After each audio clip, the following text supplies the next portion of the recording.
What's good, y'all? This is Jaxx on ADP.FM. Stay locked in.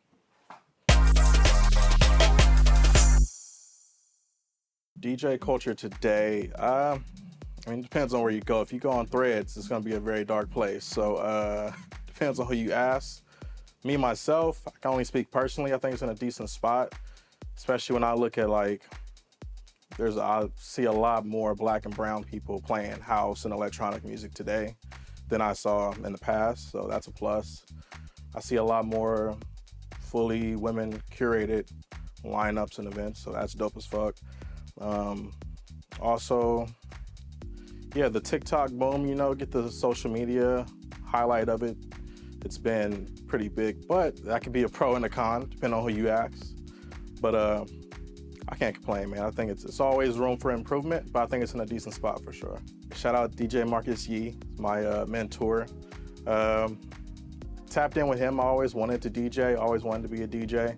It started when I was a kid, man, and I was watching the BET Awards a long time ago. I don't want to age myself, so I'm not saying what year, but they had a tribute to Jam Master Jay, man, and they had Jazzy Jeff on stage, Kid Capri, Funkmaster Flash, and they were just killing it.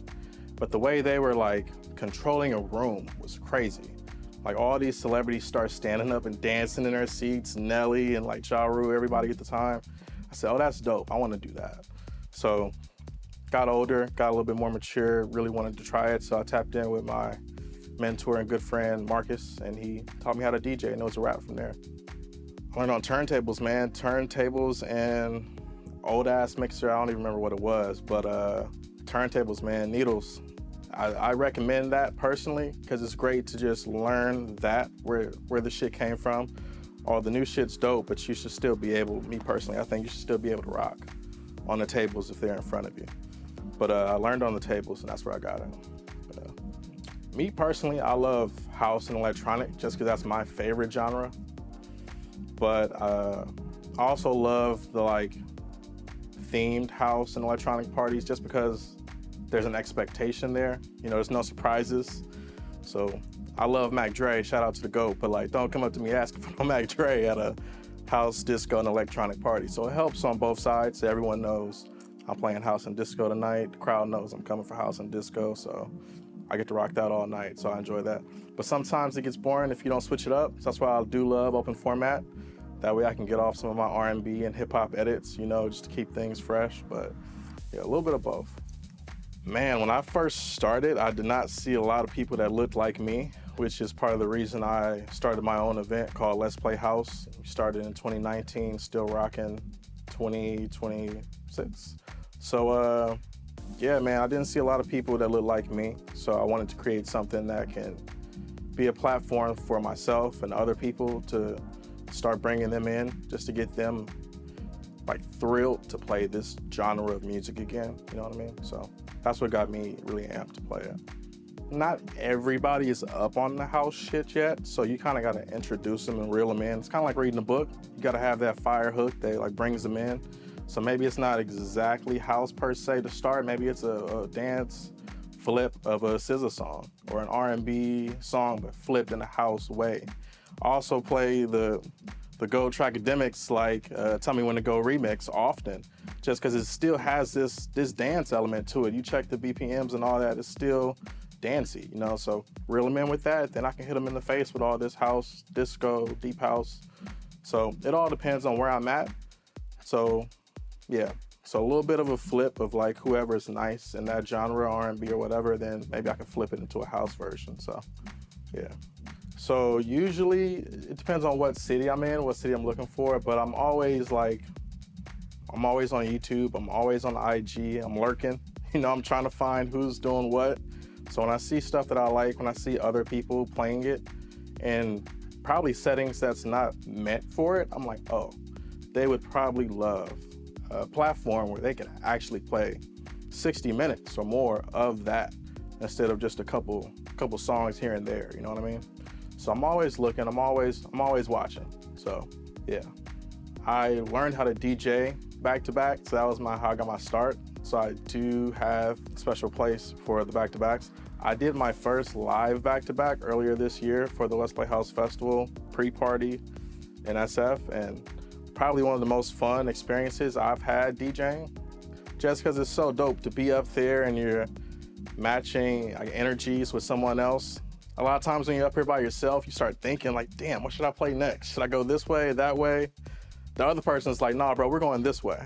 And I'm making that decision. I'm like, bet, we going this way, let's do it.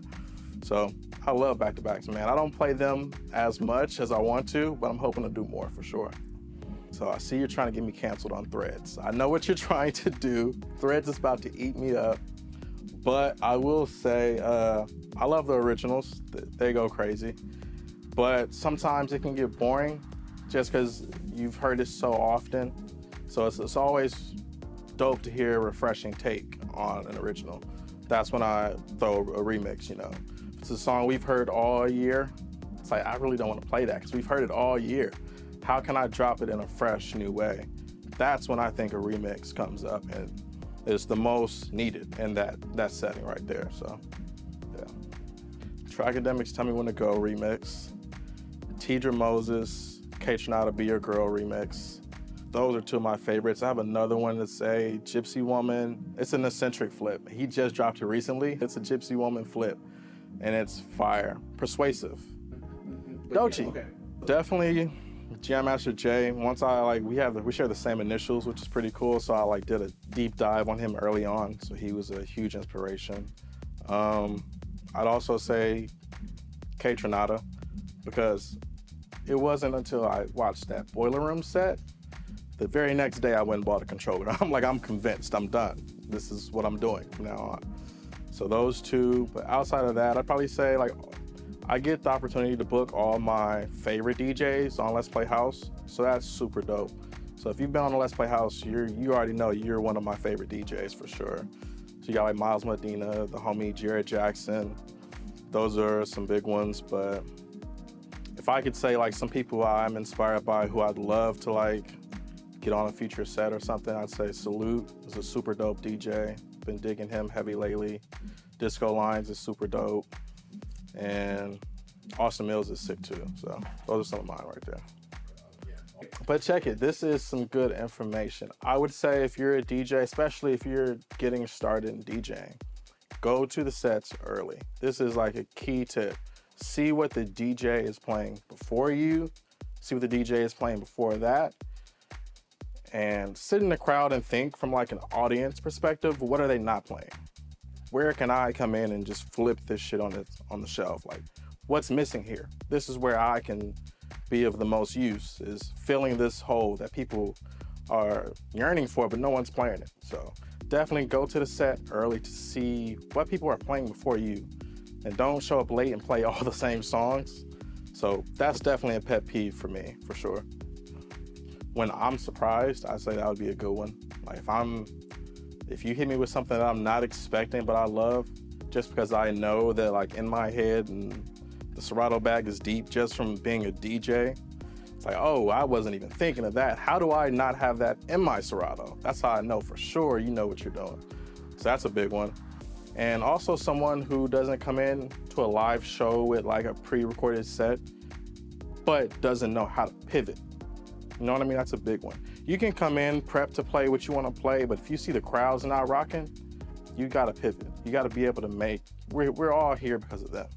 So being able to still have the party going, playing good music, but still providing for the people, that's a big one to me. So I'd say probably those two for sure.